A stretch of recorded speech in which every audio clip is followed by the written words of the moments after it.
దేవునికి స్తోత్రము కలుగునుగాక. క్రైస్తవ భక్తి గీత సంకలనం పేరిట దైవజనులు అపోస్తలులు అద్దంకి రంజిత్ తోఫిరయ్య గారు ప్రచురించినటువంటి సత్యదైవార్చన పాటల పుస్తకంలోని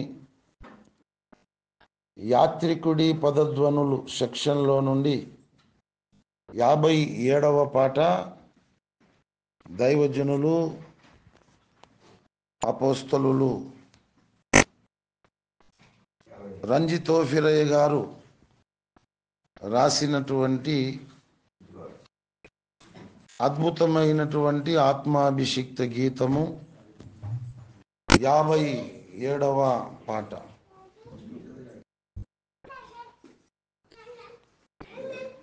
నిన్ను చూడ మనసాయెను యేసయ్యా, ఈ జగము వెగటాయెను. నిన్ను చూడ మనసాయెను యేసయ్యా, ఈ జగము వెగటాయెను. నీ ముఖము కనలేకను యేసయ్యా, బ్రతుకంత వెతలాయెను. నీ ముఖము కనలేకను యేసయ్యా, బ్రతుకంత వెతలాయెను. నిన్ను చూడ మనసాయెను యేసయ్యా, ఈ జగము వెగటాయెను. నిన్ను చూడ మనసాయెను యేసయ్యా, ఈ జగము వెగటాయెను. నీ ముఖము కనలేకను యేసయ్యా, బ్రతుకంత వెతలాయెను. నీ ముఖము కనలేకను యేసయ్యా, బ్రతుకంత వెతలాయెను. నిన్ను చూడ మనసాయెను యేసయ్యా, ఈ జగము వెగటాయెను. నిన్ను చూడ మనసాయెను యేసయ్యా, ఈ జగము వెగటాయెను. నిన్ను వీడి క్షణమైన మనసాలనయ్యా, నీ బ్రతుకుదేని ఘనత కోసమయ్యా. నిన్ను వీడి క్షణమైన మనసాలనయ్యా, నీ బ్రతుకుదేని ఘనత కోసమయ్యా. నాకున్న సర్వము నీవే యేసయ్యా,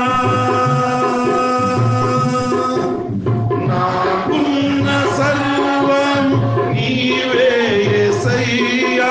నిన్ను చూడని బ్రతుకెందుకయ్యా, నిలిచి ఒకసారి కనిపించుమయ్యా, కరుణించి ఒకసారి కనిపించుమయ్యా. నిన్ను చూడ మనసాయెను యేసయ్యా, ఈ జగము వెగటాయెను. నిన్ను చూడ మనసాయెను యేసయ్యా, ఈ జగము వెగటాయెను. కడు చిత్రముగా నన్ను నిర్మించినావు, కను పాపవలె నన్ను కాపాడినావు. కడు చిత్రముగా నన్ను నిర్మించినావు, కను పాపవలె నన్ను కాపాడినావు. ఎడతెగక నాపై కృప చూపినావు, ఎడ నావు మితి లేని ప్రేమను పిలిచినావు. భూమి ప్రేమలను మలిపించినావు. భూమి ప్రేమలను మలిపించినావు. చూడ మనసాయను యేసయ్యా ఈ జగము వెనకాయను. చూడ మనసాయను యేసయ్యా ఈ జగము వెనకాయను. నీ మేలకై నేనేమియగలను, ఏ పాటి కానుకలను పెంచగలను.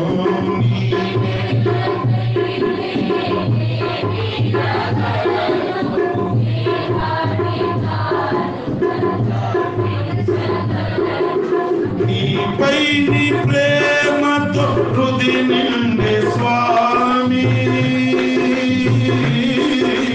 నీపై నీ ప్రేమతో హృది నిండే స్వామి. నీ కరణ కమలాల చుంబింపు స్వామి. నీ దాసునికి దర్శనమియ్యవే, నీ దాసునికి దర్శనమియ్యవే.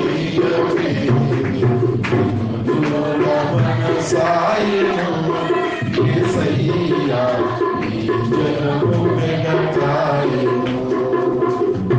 చూడ మనసాయను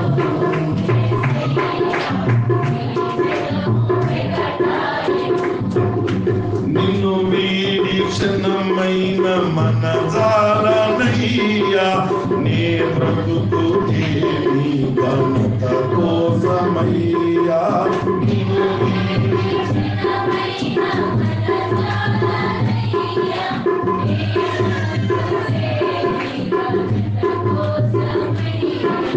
నాకున్న సర్వము నీవే యేసయ్యా.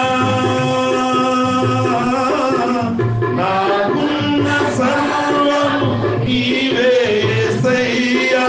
నిన్ను చూడని బ్రతుకెందుకయ్యా. కరుణించి ఒకసారి కనిపించుమయ్యా. కరుణించి ఒకసారి కనిపించుమయ్యా.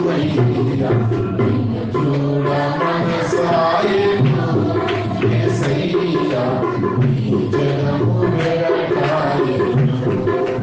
నిన్ను చూడ మనసాయను యేసయ్యా ఈ జగము వెనకాయను. నీ ముఖము కనలేకను యేసయ్యా బ్రతుకంతలాయను. నీ ముఖము కనలేకను యేసయ్యా బ్రతుకంతలాయను.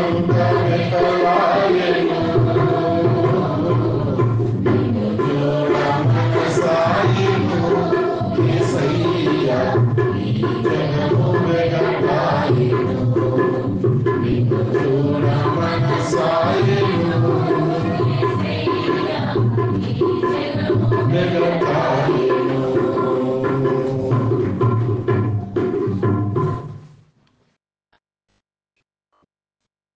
దేవునికి స్తోత్రము కలుగునుగాక. మనుషులందరికీ రక్షకుడు, మరి విశేషముగా విశ్వాసులకు రక్షకుడు, లోకరక్షకుడు, సర్వలోక రక్షకుడు, విశ్వ జగద్రక్షకుడైన యేసునాథుని పునరుద్ధాన ఆదివారపు ఆరాధన ప్రార్థన కూడికకు దేవుని ఆత్మచేత నడిపించబడిన మీ ప్రతి ఒక్కరికి ప్రభువైన యేసుక్రీస్తు పరిశుద్ధ నామంలో వందనాలు, కృతజ్ఞతలు తెలియజేస్తున్నాను. ఇక్కడ కొంచెం ముందుకు మీరు జరగవచ్చు, ఇక్కడ ప్లేస్ ఉంది, ఎవరైనా వెనకాల వచ్చిన వాళ్ళు కూర్చుంటారు.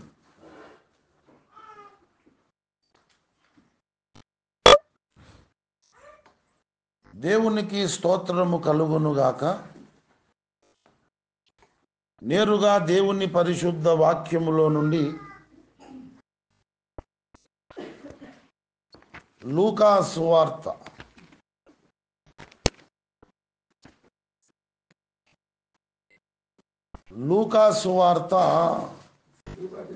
19వ అధ్యాయము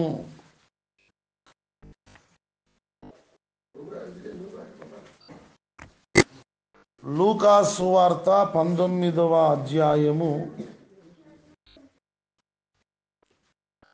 9వ వచనాన్ని నేనే చదువుతున్నాను. దయచేసి అందరూ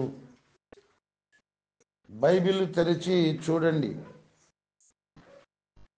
అందుకు యేసు, ఇతడును అబ్రహాము కుమారుడే,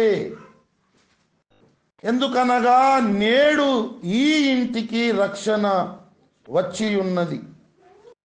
చదువబడిన ఈ లేఖన భాగమును దేవుడు మన వినికిడిలో ఆశీర్వదించున్నట్లు మనమందరము తలలు వంచి కళ్ళు మూసుకొని దైవాత్మ సహాయం కొరకు ప్రార్థన చేద్దాం. ప్రేమ కలిగిన మా ప్రియ పరలోకపు తండ్రి, మీకు వందనాలు. ఒక వారమంతా మా మీద నుండి మీరే క్షేమముగా దాటిపోజేసి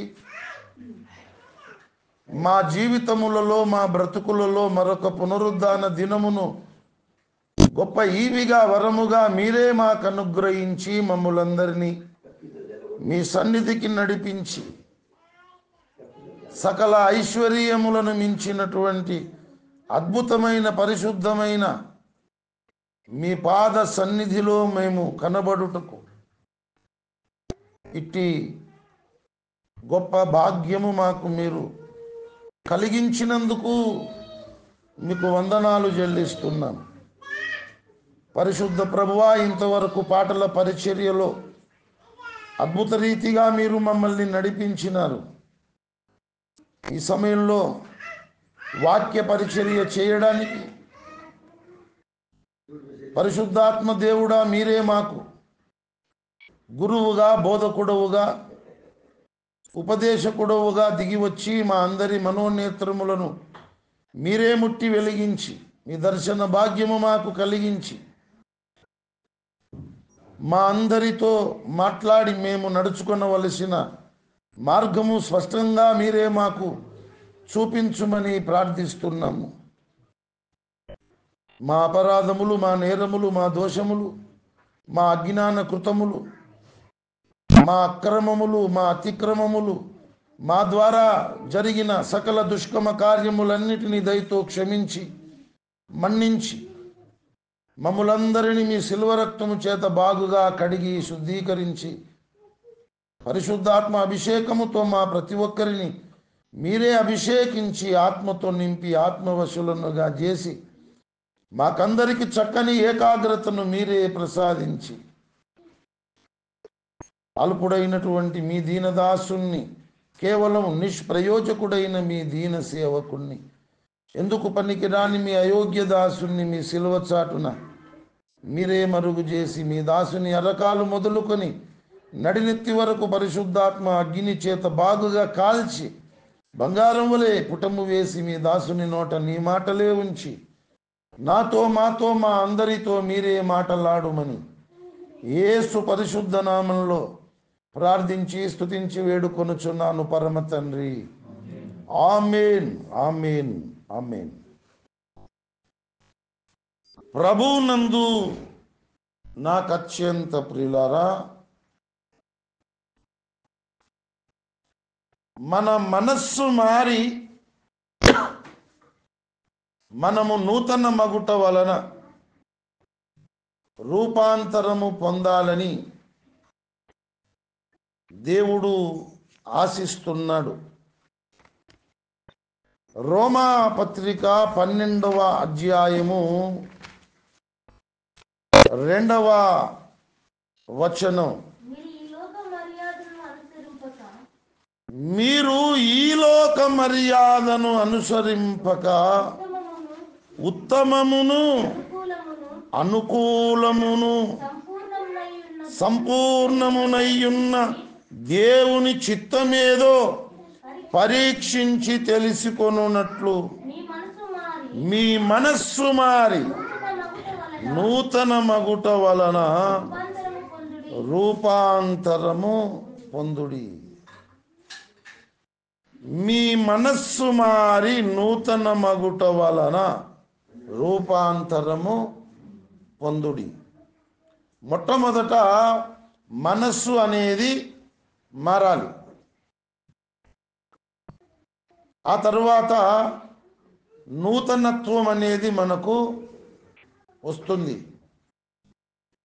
తద్వారా మనము రూపాంతరం పొందగలుగుతాము. రూపాంతరం అంటే అర్థం ఏంటి? ఒక రూపములో నుండి మరొక రూపములోకి మార్చబడడం రూపాంతరము. రూపాంతరము అంటే అర్థం ఏంటి చెప్పండి? ఒక రూపములో నుండి మరొక రూపములోనికి మనం మార్చబడడం. మనకందరికీ ఒక రూపం ఉన్నది, మనకందరికీ ఒక స్వరూపం ఉన్నది.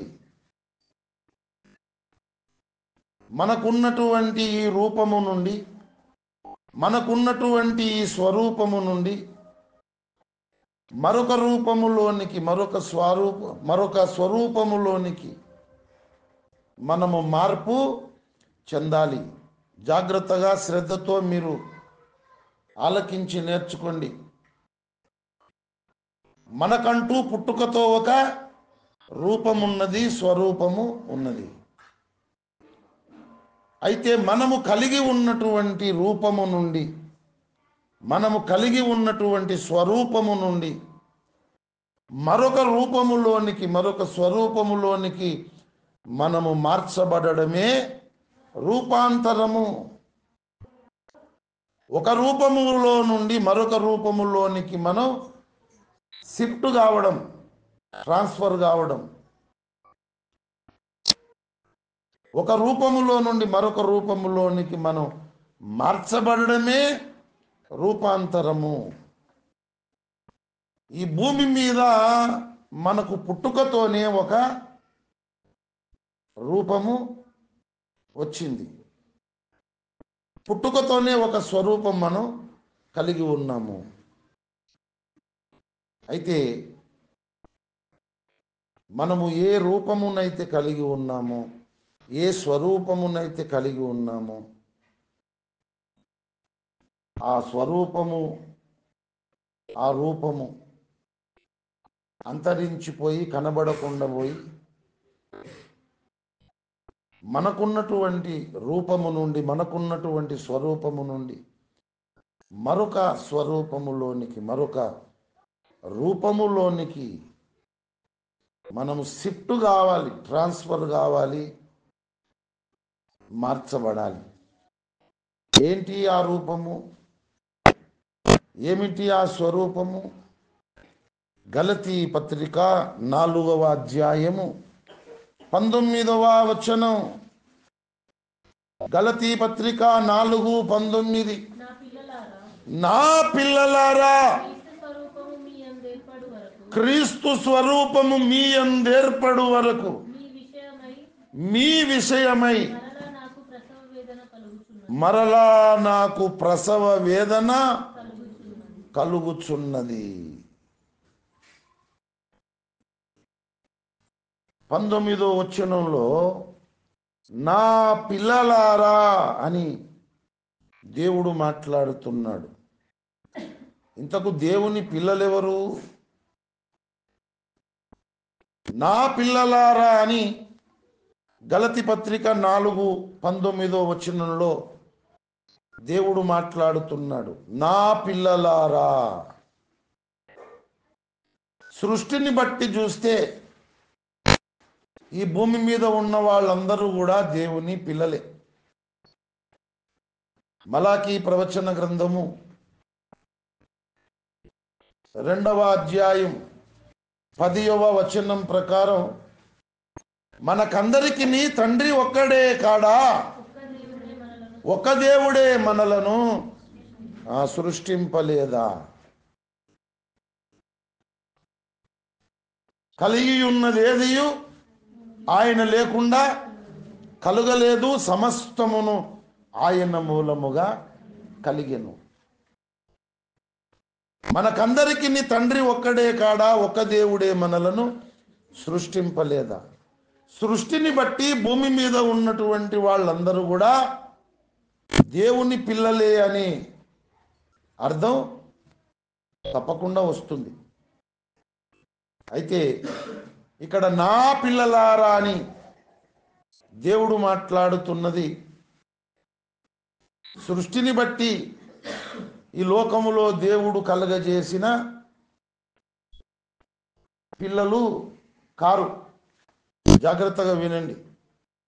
భూమిని కలగజేసిన వాడును నేనే, దాని మీద నున్న నరులను నేనే సృజించి తిని అన్నాడు. ఎక్కడ? యెషయా ప్రవచన గ్రంథం 45:12 వచనంలో భూమిని కలగజేసిన వాడను నేనే, దాని మీద నున్న నరులను నేనే సృజించి తిని. అలాగే మనకందరికి తండ్రి ఒక్కడే కాడా, ఒక దేవుడే మనలను సృష్టింపలేదా? సమస్తము ఆయన మూలముగా కలిగెను, కలిగి ఉన్నదేది ఆయన లేకుండా కలగలేదు. ఈ లేఖనాలను బట్టి ఈ భూమి మీద ఉన్నటువంటి మానవులందరూ, మనుషులందరూ కూడా దేవుని పిల్లలే కాదని మీరు అంటారా? అనలేం. మీరు అనలేరు, నేను కూడా అనలేను. సృష్టిని బట్టి అందరూ కూడా దేవుని పిల్లలే. కానీ గలతీ 4:19 దేవుడు మాట్లాడుతున్న పిల్లలు ఈ పిల్లలు గారు, నా పిల్లలారా అని మాట్లాడుతున్నాడు. మరి వీళ్ళు ఎలా దేవుని పిల్లలు అయినారు అంటే, యోహాను సువార్త 1వ అధ్యాయం 12వ వచనం ప్రకారము,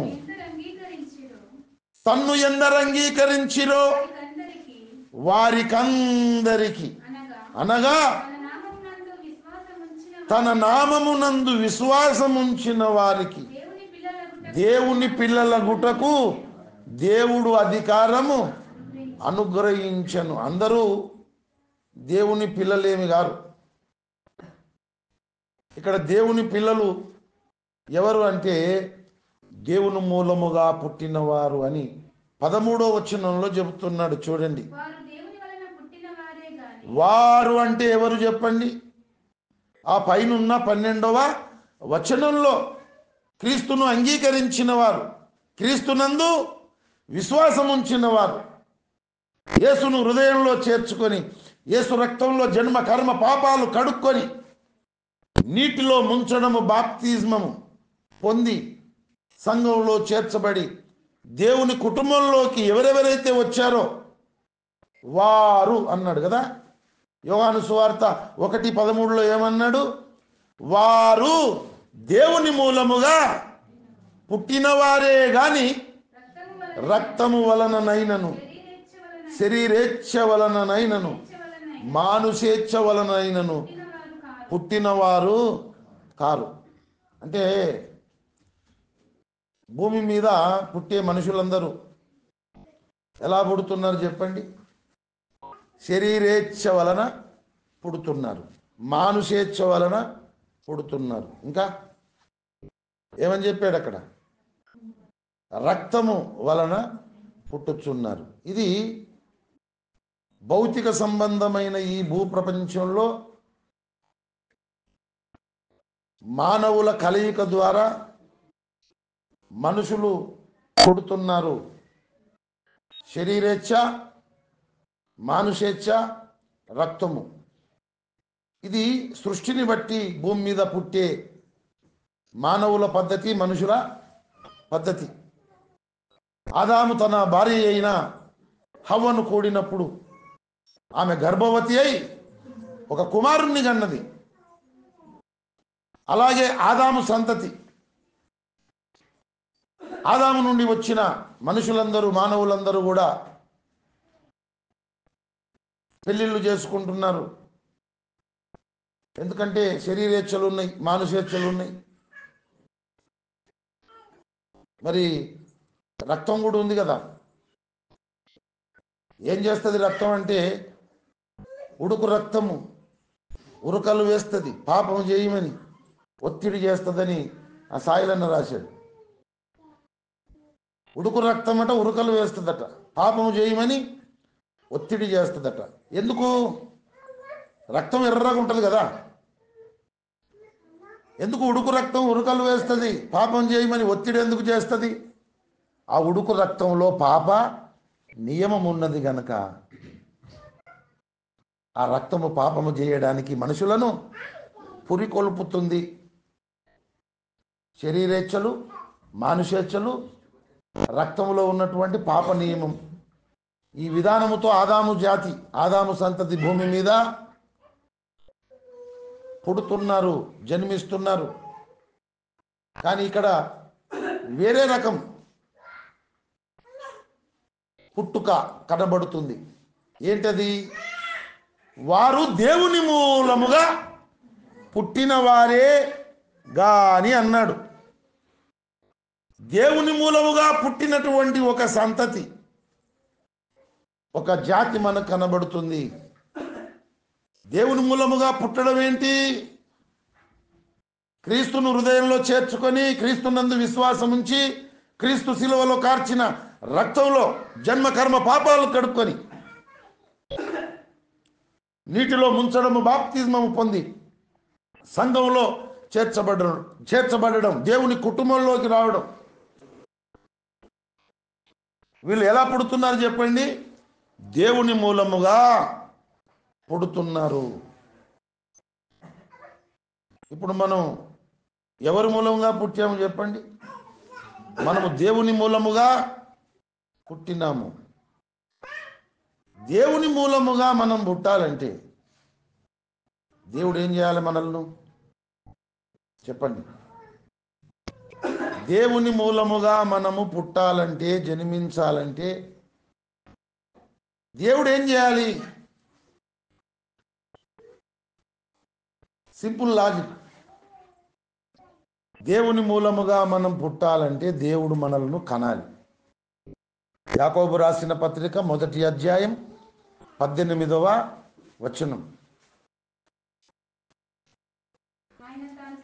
దేవుడు తాను సృష్టించిన వాటిలో మనము ప్రథమ ఫలముగా ఉండునట్లు సత్యవాక్యము వలన మనలను తన సంకల్పము ప్రకారము కనెను. ఎవరు కన్నారట చెప్పండి? మనలను దేవుడు కన్నాడు. పేతురు రాసిన మొదటి పత్రిక 1వ అధ్యాయం 22వ వచనం. మీరు క్షయబీజము నుండి కాక శాశ్వతమగు జీవము గల దేవుని వాక్యమూలముగా అక్షయ బీజము నుండి పుట్టింపబడిన వారు గనుక అన్నాడు. దేవుని వాక్యమూలముగా అక్షయ బీజము నుండి మనం పుట్టింపబడిన వారం. ఆది యందు వాక్యం ఉండెను, వాక్యమే దేవుడై ఉండెను. ఆ సత్యదేవుడే సత్యవాక్యము వలన మనలను కన్నాడు గనుక దేవుని వాక్యమూలముగా మనము దేవుని కుటుంబంలో జన్మించినాము. కాబట్టి మనము దేవుని మూలముగా పుట్టిన వారము.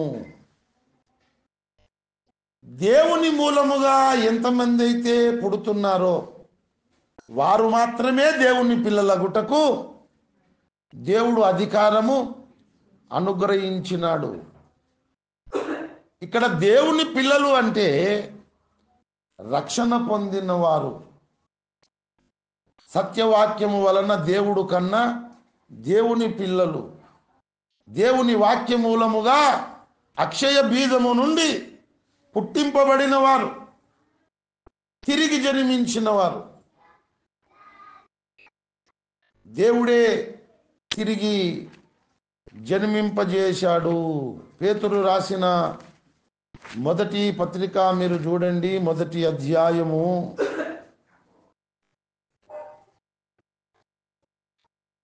పేతురు రాసిన మొదటి పత్రిక మొదటి అధ్యాయము 5వ 3-4 వచనాలు కలిసి ఉన్నటువంటి లేఖన భాగంలో కింది భాగము, దేవుడు తన విశేష కనికరము చొప్పున మనలను మరలా జన్మింప చేసెను. జాగ్రత్తగా నేర్చుకోండి. దేవుడు సత్యవాక్యము వలన మనలను కన్నాడు. దేవుని వాక్య మూలముగా అక్షయ బీజము నుండి మనము పుట్టినాము. మనలను దేవుడే తన విశేష కనికరము చొప్పున తిరిగి జన్మింపజేశాడు. ఎవరైతే కొత్తగా జన్మిస్తున్నారో, ఎవరైతే తిరిగి జన్మిస్తున్నారో, ఎవరినైతే దేవుడు అంటున్నాడో, ఎవరైతే దేవుని వాక్యమూలముగా అక్షయ బీజం నుండి పుడుతున్నారో వారు మాత్రమే దేవుని పిల్లలగుటకు దేవుడు అధికారము అనుగ్రహించను. ఇప్పుడు చెప్పండి, మనం దేవుని పిల్లలమా కాదా? ఎవరికైనా డౌట్ ఉందా? మనము దేవుని పిల్లలమే, అనుమానమేమీ లేదు. యోహాను రాసిన మొదటి పత్రిక 3వ అధ్యాయం 1వ వచనం చూడండి. మనము దేవుని పిల్లలమని పిలువబడునట్లు తండ్రి మనకెట్టి ప్రేమను అనుగ్రహించెను చూడుడి. మనము దేవుని పిల్లలమే అని ఫుల్ స్టాప్ పెట్టాడు. అక్కడ ఎవరు కూడా అనుమానపడవలసిన అవసరం లేదు. మనము దేవుని పిల్లలమే. ఎందుకు దేవుని పిల్లలం చెప్పాలి మీరు. మనము దేవుని పిల్లలమే అని లేఖనం ఖండితంగా చెబుతుంది కదా. ఎందుకు మనము దేవుని పిల్లలం? ఆ పైనే ఉంది కదా, నకలన్న కొట్టవచ్చు కదా. మనము దేవుని పిల్లల మగునట్లు పిలువబడునట్లు తండ్రి మనకి ఎట్టి ప్రేమను అనుగ్రహించెను. మనము దేవుని పిల్లలమని పిలువబడునట్లు అధికారం ఇచ్చిన వాడు ఎవరు చెప్పండి? దేవుడు. దేనిని బట్టి? మనము కొత్తగా జన్మించిన విధానమును బట్టి, మనము తిరిగి జన్మించిన విధానమును బట్టి, దేవుడే సత్యవాక్యం వలన మనల్ని కన్న విధానమును బట్టి, దేవుని వాక్య మూలముగా అక్షయ బీజము నుండి మనం పుట్టిన విధానమును బట్టి మనము దేవుని పిల్లలమని పిలువబడినట్లు, దేవుని పిల్లలమని పిలువబడినట్లు దేవుడే మనకు అధికారం అనుగ్రహించాడు. అది తండ్రి యొక్క ప్రేమ, అది దేవుని యొక్క ప్రేమ. కనుక ఇప్పుడు మనం అందరం ఏమై ఉన్నాము? ప్రసంగం తొందరగా ముగించి ఆరాధన కూటాన్ని తొందరగా ముగిస్తే మేమందరం ఇంటికి వెళ్లువారమై ఉన్నాము. అట్లనే చెప్పాలి, ఏం కాదు. ఇప్పుడు మనం ఏమై ఉన్నాము? నేటి దినపు ఆరాధన ప్రార్థన కూడిక తొందరగా నీవు ముగించగలిగితే మేమందరము మామా ఇళ్లకు వెళ్లువారమై ఉన్నాము. ఏదో ఒకటి మనకు తోచింది మనం చెప్పాలి. ఇప్పుడు చెప్పండి, మనం ఏమై ఉన్నాం? ఎవరు చెప్పరు?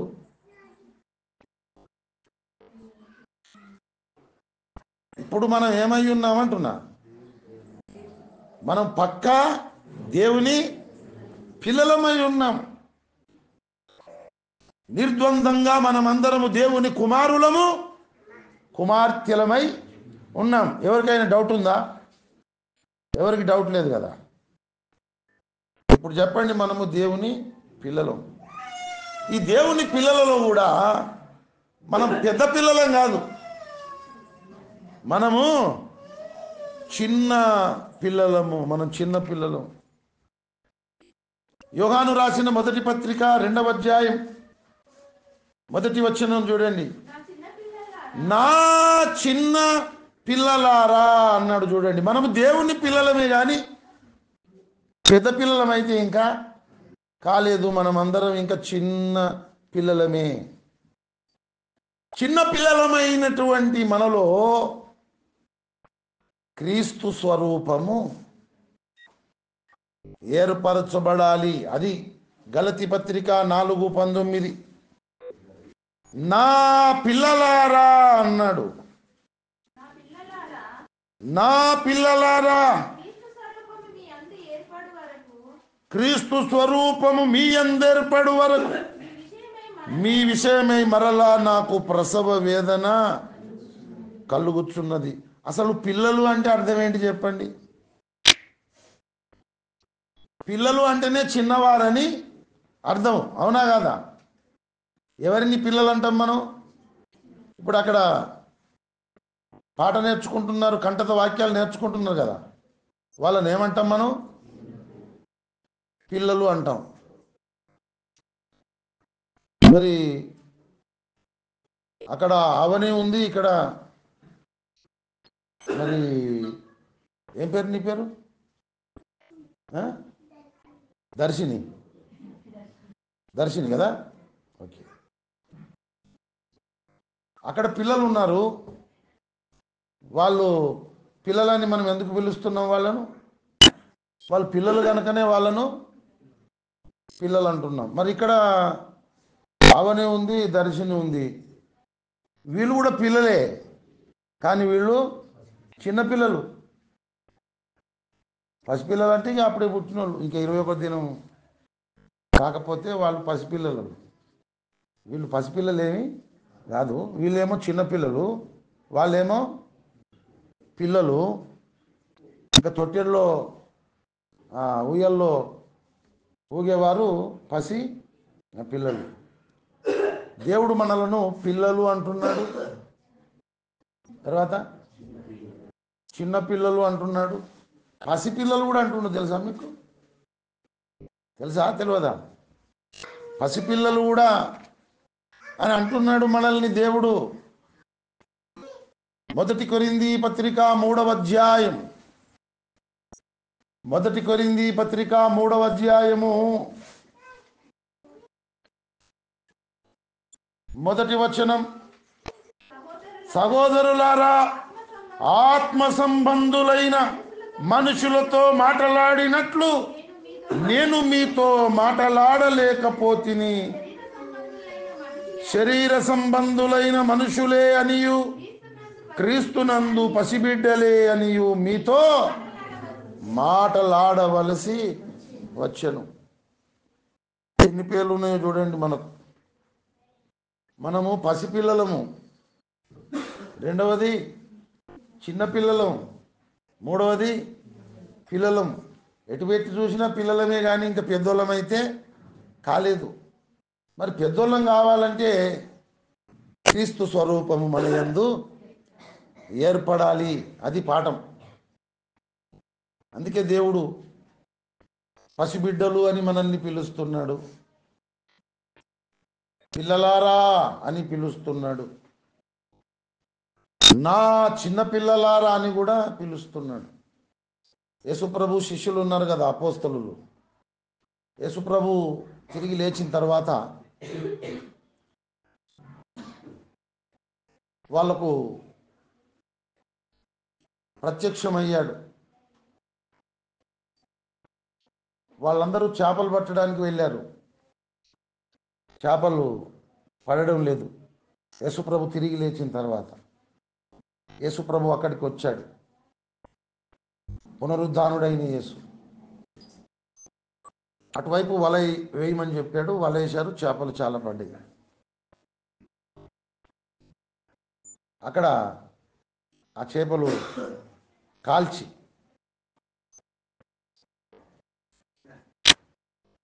వారికి ఇచ్చే సందర్భంలో, పిల్లలారా, భోజనమునకు ఏమైనా ఉన్నదా అని ఆయన అడిగాడు. అపోస్తలులు శిష్యులే వాళ్ళు. మరి యేసుప్రభు పునరుద్ధానుడైన తర్వాత ఏమన్నాడు వాళ్ళను?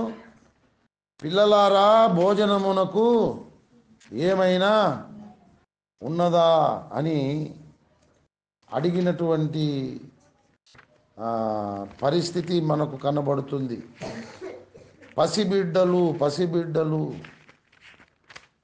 చిన్న పిల్లలు, అలాగే పిల్లలు అని దేవుడు సంబోధిస్తున్నాడు.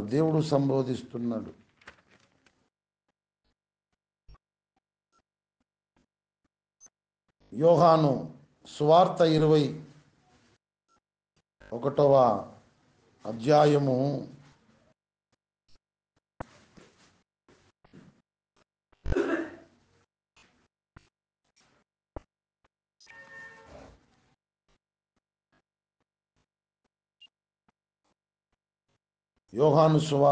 21వ అధ్యాయము 10వ వచనం చూడండి. యేసు మీరిప్పుడు పట్టిన చేపలలో కొన్ని తీసుకొని రండని వారితో చెప్పగా, సీమోను పేతురు దోణి ఎక్కి వలను దరికి లాగెను. అది 183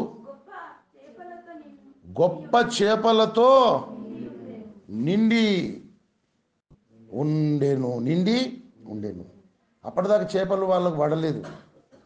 అయితే వాళ్ళు చేపలు పట్టడానికి వెళ్ళారు. యేసుప్రభువును శిష్యులు పునరుద్ధరణైన తర్వాత గుర్తుపట్టలేదు. యోహాను సువార్త 21:4 చూడండి. సూర్యోదయమగుచుండగా యేసు ధరిని నిలిచెను. అయితే ఆయన యేసు అని శిష్యులు గుర్తు పట్టలేదు. 3వ వచనం. సీమోను పేతురు నేను చేపలు పట్టపోదునని వారితో అనగా, వారు మేమును నీతో కూడా వచ్చేదమనిరి. వారు వెళ్ళి దోణి ఎక్కిరి గాని ఆ రాత్రి ఏమీ పట్టలేదు. సీమోను పేతురు అపోస్తలుల్లో మొదటివాడు. నేను చేపలు పట్టడానికి వెళ్తానంటే మిగతా శిష్యులు కూడా ఆయన వెంబడి వెళ్ళారు. ఎంతమంది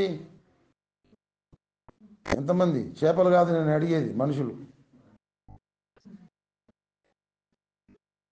పేతురు చేపలు పడదామని వెళ్తానన్నాడు కదా, ఆయనతో పాటు మేము కూడా వస్తామన్నారు కదా. ఎంతమంది? వాళ్ళు కూడా శిష్యులే కదా. ఎంతమంది చెప్పరు? మెదడుకు మేత అనేది ఉండాలి, లేకపోతే దండగా. సీమోను పేతురు నేను చేపలు పట్టడానికి వెళ్తున్నాను అన్నాడు. మేము కూడా నీతో పాటు వచ్చేస్తామని చెప్పి మిగతా శిష్యులు కూడా ఆయన వెంబడి వెళ్ళారు. వాళ్ళు ఎంతమంది అంటున్నా? యేసుప్రభు శిష్యులు ఎంతమందో మీకు తెలియదా? మరి పేతురుతో పాటు చేపలు పట్టడానికి వెళ్ళిన వాళ్ళు ఎంతమంది? 11. అదేనా మన పరిశోధన? ఇస్కరియోతు యూదా ఊరు పెట్టుకునే చచ్చిపోయాయి. మళ్ళా సచినుని మళ్ళీ ఇంట్లో తీసుకొచ్చి మీరు కలుపుతా అంటే, అందుకే మా లోకంలో ఉండొద్దు, భూలోకంలోనే ఉండాలి. నేను ఎందుకు అడుగుతున్నా? అడిగినప్పుడన్నా ఇట్లా మరల అడుగుతున్నాడు, ఏందో ఉంటుంది ఇక్కడ తిరకాసు అనుకోవాలి కదా మీరు. మళ్ళీ నేను క్లూ ఇవ్వాలి మీకు, ఏసైకి ఎంతమంది శిష్యులని. అప్పుడు మీకు 12 అని అర్థమవుతుంది. పేతురు పట్టడానికి పోతే ఇక 11 అని మీరు అనాలి. మరి ఇస్కరియోతు యూదా ఉరిపెట్టుకొని చచ్చిపోయాడు కదా. ఈ 10 మంది ఆయనతో పాటు వెళ్ళారు. ఒక్క చేప పడలేదు. యేసు పునరుద్ధానుడై ఉన్నాడు కనుక గుర్తుపట్టలే ఆయనను. ఆయన ఏమన్నాడో చూడండి. 5వ వచనం, యోహాను సువార్త 21:5. యేసు పిల్లలారా అన్నాడు. ఎవరిని పిల్లలారా అన్నాడు? పేతురుని అన్నాడు, ఆ 10 మందిని కూడా అన్నాడు. ఇప్పుడు మనం ఏమన్నా పెద్దోళ్ళం అవుతామా? అంతకంటే వాళ్ళే 3.5 సంవత్సరాల పాటు ఆయనతో పాటు పరిచర్యలో ఉన్నాడు. దేవుడే ప్రత్యేకపరిచి శిష్యులుగా చేసుకున్నాడు. అపోస్తులని పేరు పెట్టాడు. వాళ్ళని చూసి ఏమన్నాడు ఆయన? పిల్లలారా. ఆ లెక్కన మనం పసిబిడ్డలమే కావచ్చు అనుకుంటా. యేసుతో పాటు ఉన్న అపోస్తలులు శిష్యులే పిల్లలైతే మనం ఆ చిన్నపిల్లల కేటగిరీలో ఉంటామో లేదో, లేకపోతే ఆ పసిబిడ్డలని. అందుకే దేవుడు పిల్లలారా క్రీస్తు స్వరూపము మీ అందేర్పడు వరకు నాకు మరలా ప్రసవ వేదన కలుగుచున్నది. ఎందుకొరకు చెప్పవలసి వచ్చింది ఈ మ్యాటర్ అంతా? రూపాంతరం అనే ఆ మాట అర్థం కావడానికి ఇంత తిరిగి తిరిగి మళ్ళీ ఇక్కడికి వచ్చినాం. అందుకే గంటలు గంటలు అవుతుంది ప్రసంగం. జరైతే గంట అవుతుంది. అందుకొరకే మరి ప్రత్యక్షత లేనటువంటి బోధకులు దొరకడం సంఘానికి చాలా సుఖం. ఎందుకంటే ఎప్పుడు చెప్పినా గాడ్ ఈజ్ గుడ్, దేవుడు మంచోడు, రిజాయిస్ ఇన్ ద లార్డ్, ప్రభువును బట్టి ఎల్లప్పుడూ ఆనందించుడి. లాజరు లేచెను, గుడ్డోడు చూచెను, కుంటోడు నడిచెను. ఇలాంటి బోధ చేసి ముగించేస్తే 10 నిమిషాలు కూడా పట్టదు. కాబట్టి అటువంటి బోధకులు కలిగినటువంటి సంఘానికి చాలా సుఖం. ఇట్లా వచ్చి కూర్చోగానే కొద్దిసేపటికే కూటం ముగించబడుతుంది. వాళ్ళు చేస్తారు ప్రార్థన ఆ బోధకుల కొరకు. నేను ఒక చోట చూశాను, దావా అంటుండే కళ్ళు మూసుకుని.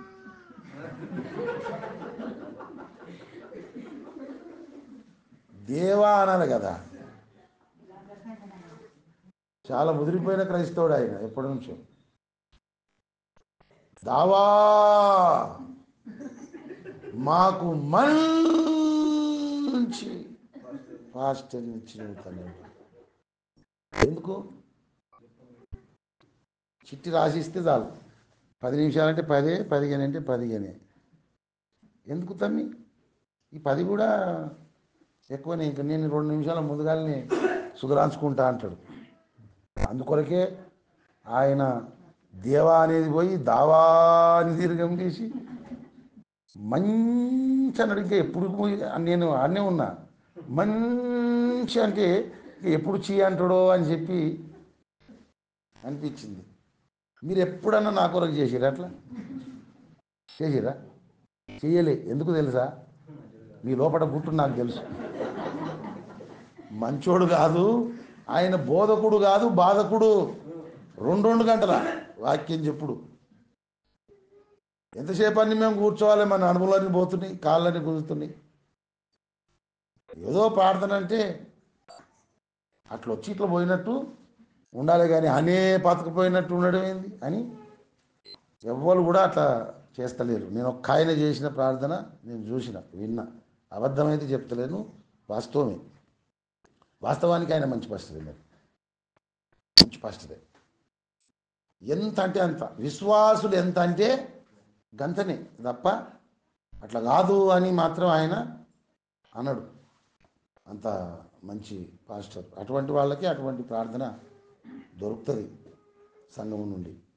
కానీ గంటలు గంటలు కూర్చుండబెట్టి నడుములను పోయేటట్టు, ఇంకెప్పుడు ముగుస్తారా బాబు అనేటట్టు బోధకుడు ఉంటే అది బాధనా కాదా?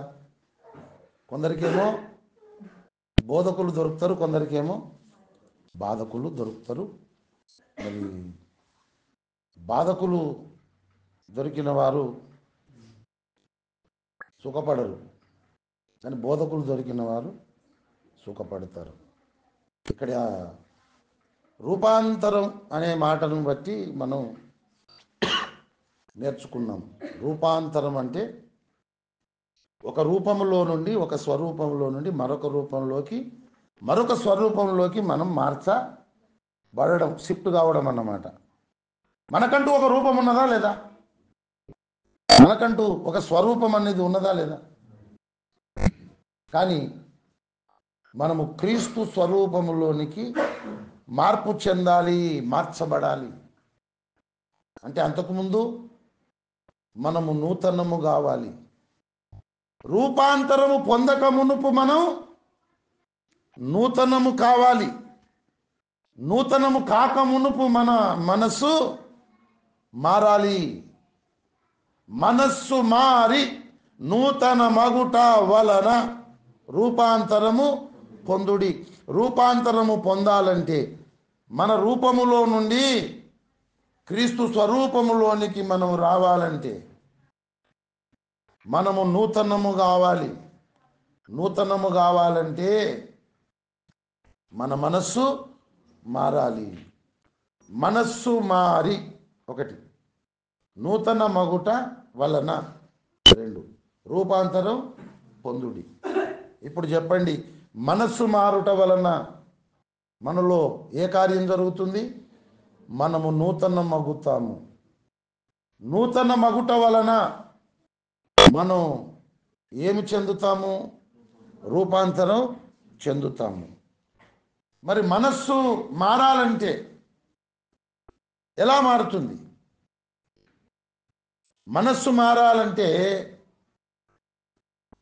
అంతకు ముందు జరగవలసిన ప్రక్రియ ఏంటి?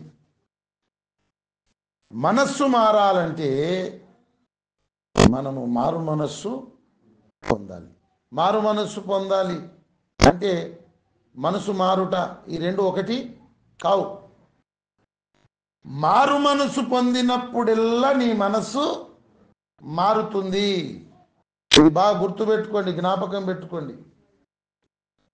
మారు మనసు పొందినప్పుడెల్లా మీ మనస్సు మారుతుంది. అందుకే దేవుడు పలుమార్లు పరిశుద్ధ గ్రంథంలో మీరు మారు మనసు పొందుడి, మారు మనసు పొందుడి, మారు మనసు పొందుడి. ఆ అజ్ఞాన కాలములను దేవుడు చూచి చూడనట్టుగా ఉండెను. ఇప్పుడైతే అంతటను అందరును మారు మనసు పొందవలెనని మనుషులకు ఆజ్ఞాపించుచున్నాడు. మారు మనసు పొందుట అనే కార్యము మనలో జరిగితేనే మన మనసు మారుతుంది. మనసు మారితేనే మనలో నూతనత్వం కనబడుతుంది. నూతనమవుతేనే మనము రూపాంతరం పొందగలుగుతాము. ఇది బైబిల్ మనకు నేర్పిస్తున్నటువంటి క్రమము. ముఖ్యమైన మూలరాయి అయినటువంటి, ప్రధానమైనటువంటి పునాది అయినటువంటి క్రీస్తు మొట్టమొదట నోరు తెరిచి చెప్పింది ఏంటి? మీరు మారు మనసు పొందుడి. మరి మొట్టమొదటి కొత్త నిబంధన ప్రవక్త బాప్తిజం ఇచ్చు యోహాను, ఆయన చెప్పింది ఏంటి? మారు మనసు పొందుడి. మొట్టమొదటి అపోస్తలుడు పేతురు, ఆయన మొట్టమొదటి నోరు తెరిచి చెప్పింది ఏంటి? మారు మనసు పొందుమని. మారు మనస్సు అనే ప్రక్రియ మన జీవితములలో, మన బ్రతుకులలో చాలా ప్రాముఖ్యమైనది. 2వ కొరింథీ పత్రిక 7వ అధ్యాయం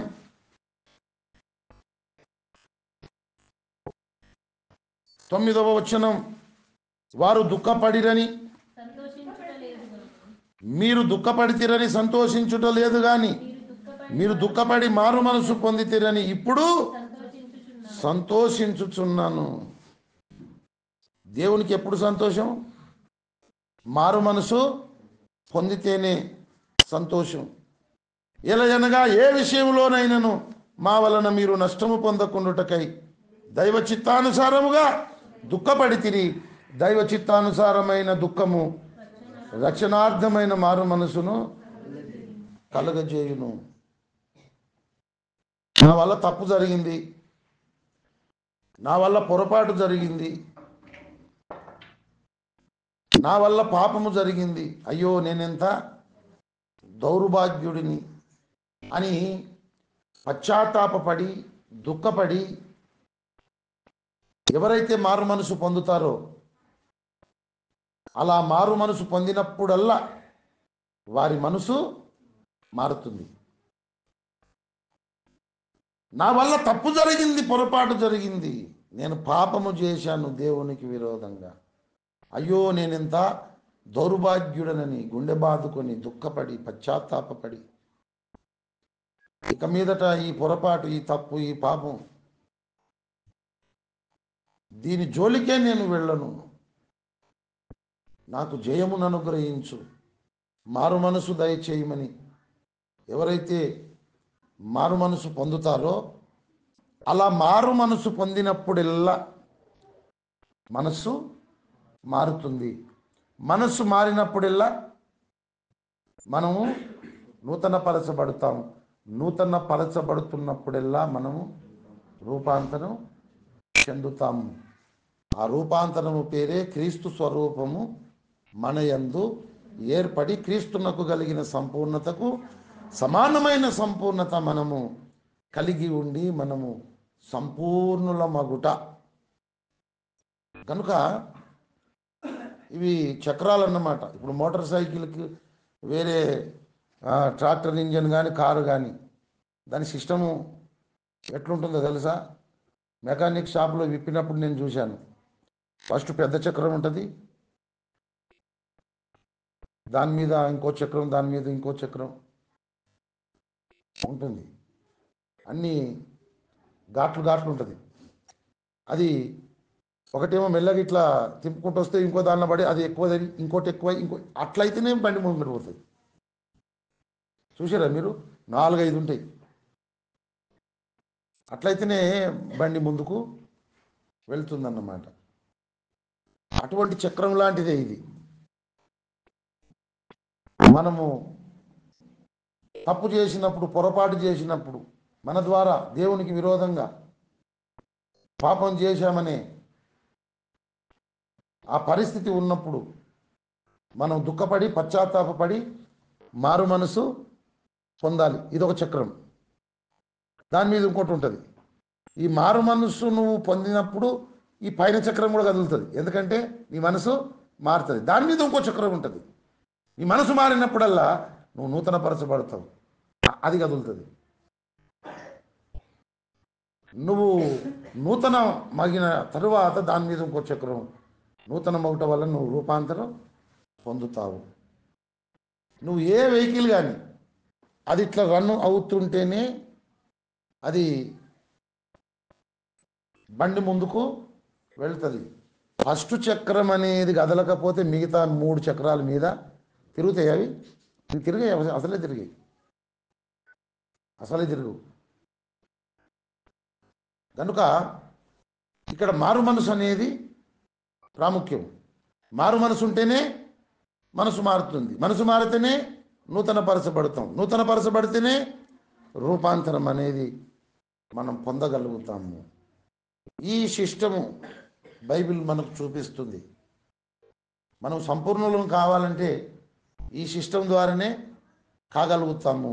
ఇదొక కోణం అన్నమాట. ఇదొక కోణం. ఇంకా ఎన్నో కోణాలు ఉన్నాయి మనం సంపూర్ణుల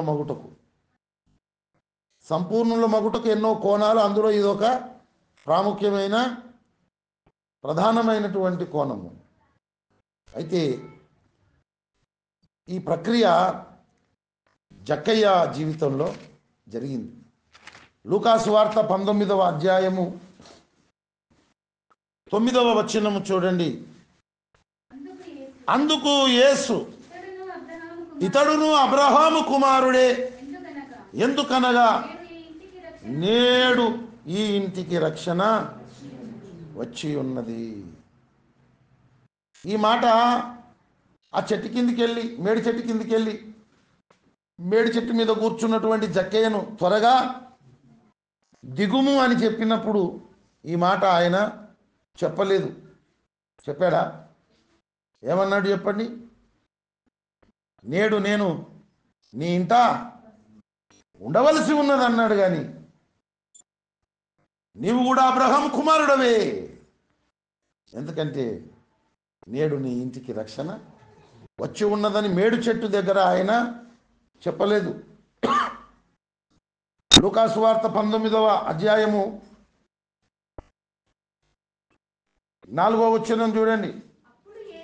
అప్పుడు యేసు ఆ త్రోవను రానయ్యుండెను గనుక అతడు ముందుగా పరిగెత్తి ఆయను చూచుటకు ఒక మేడి చెట్టు ఎక్కెను. ఆయనను చూచుటకు ఒక మేడి చెట్టు ఎక్కెను. ఎవరిని చూచుటకు? యేసును చూడాలనే తీవ్రమైన వాంఛ మనకు ఉండాలి.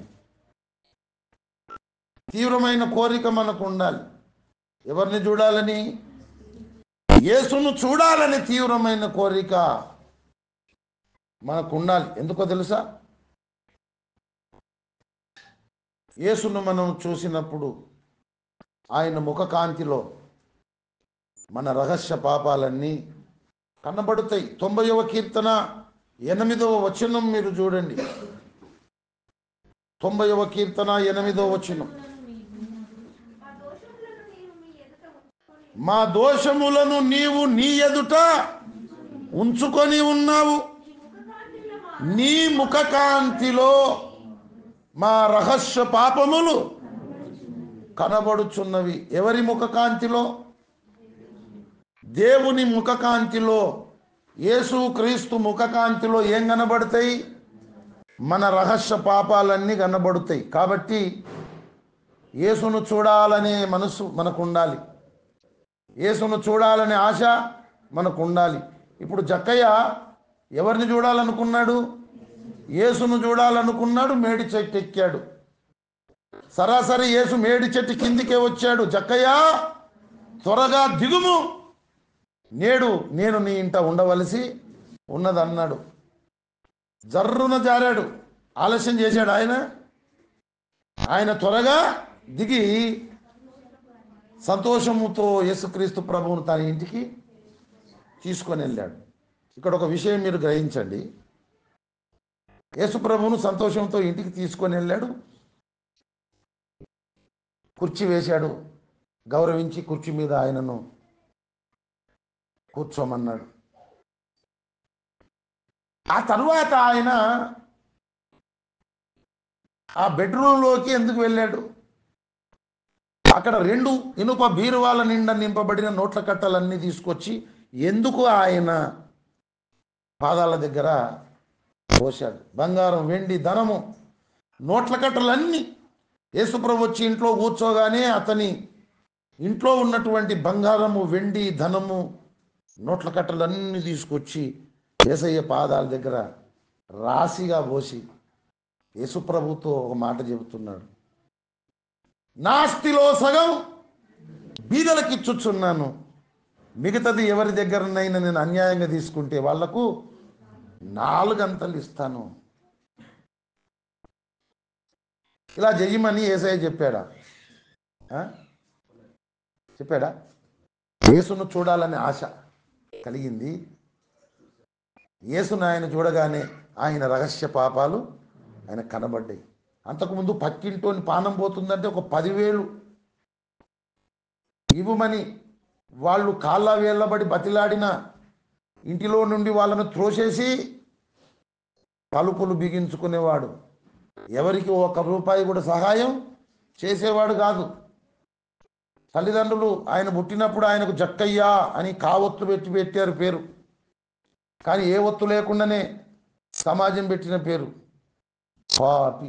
ఒత్తులున్నాయి అందులో, వాళ్ళు గట్టిగా పెట్టారు జక్కయ్య అని. మరి ఆ సమాజం ఏమని పేరు పెట్టింది? మరి పేర్లు లేవా ఇంకా వేరే? గదే పేరుందా? కాకి అనే పెట్టి నుండ్రి.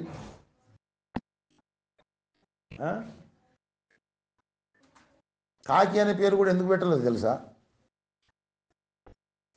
ఎంగిలి చేతితో కాకిని కొడితే మెతుకులు రాలిపోతాయి అనే పిసినారి అని సామెత ఉంది కదా. కాబట్టి ఇంకా కాకి అనే పేరు పెట్టలే. ఏమని పేరు పెట్టారు? పాపి. యేసును చూడాలని ఇంతకుముందు పాట పాడాం. నిన్ను చూడ మనసాయను, ఈ జగము వెగటాయను అని మనం పాడుకున్నట్టు యేసు ప్రభువును చూడాలని తీవ్రమైన వాంఛ కలిగి కష్టపడి మేడి చెట్టు ఎక్కాడు. ఎందుకంటే యేసును చూడడానికి ఎవరు ఆయనకు సహాయం చేయలేదు. ఎందుకంటే ఈయన పొట్టివాడు, అందరేమో పొడుగున్నారు.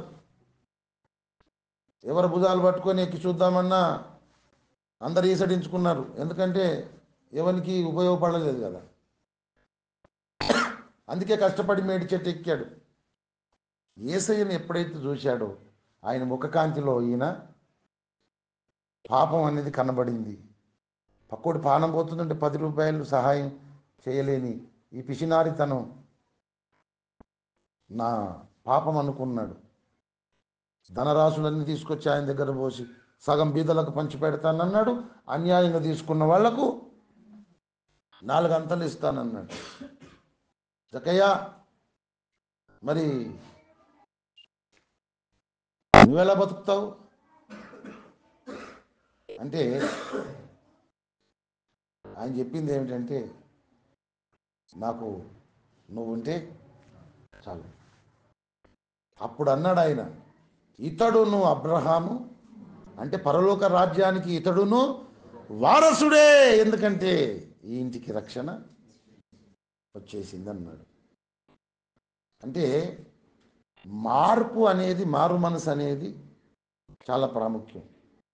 యేసును చూడాలని ఆశ కలిగిన వారు, యేసును చూస్తున్నవారు ఆయన ముఖకాంతిలో రహస్య పాపాలు కూడా చూసుకొని పశ్చాత్తాపపడి దాన్ని సమూల ధ్వంసం చేస్తేనే మనసు అనేది మారుతుంది. అలాగ మారు మనసు పొందితేనే మనస్సు మారుతుంది. ఇక్కడ జక్కయ్య మనకు కనబడుతున్నాడు. యేసును చూడాలని ఆశపడ్డాడు. చూశాడా లేదా? చూశాడు. ఆయన ముఖకాంతిలో ఈయన పాపం కనబడింది. పశ్చాత్తాపడ్డాడు. ఆయన మారు మనసు పొందాడు. మారు మనసు పొందినాడు గనకనే ఆయన మనస్సు మారింది. ఆయన నూతనం అయిపోయాడు, రూపాంతరం చెందాడు. అంతకు ముందున్న రూపము, అంతకు ముందున్న స్వరూపం ఉందా? ఇప్పుడు లేదు.